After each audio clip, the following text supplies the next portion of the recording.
organizacionet e tjera, pra bëhet fjalë për Agjencinë e Veterinarisë dhe Ushqimit, e po ashtu edhe atë të zhvillimit bujqësor, si dhe është mbastisur edhe kompania përfituese për alokacioni i saj. Gjatë këtyre mbastisjeve, po ashtu ne kemi pritur për një kohë të gjatë gjithë ditës, kemi parë se çka po zhvillohet përkatësisht në mbastisjen e Ministrisë së Bujqësisë, derisa zyrtarët policor që kanë bashkëpunuar sigurisht me prokurorinë speciale dhe kanë marrë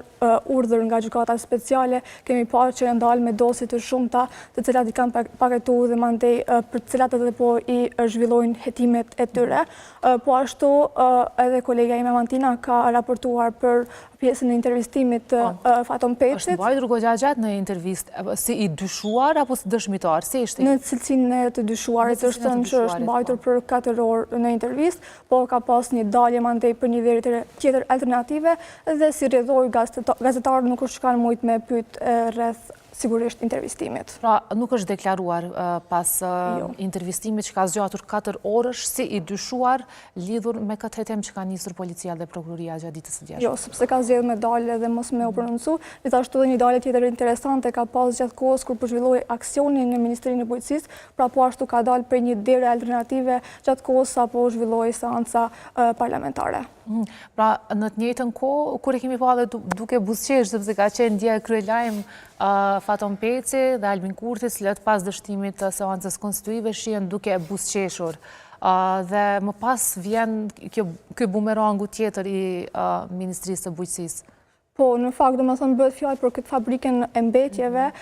që është nënshkruar nga vetë Peci me 10 janar të këtij viti, e po ashtu është, do më thënë përmes kësaj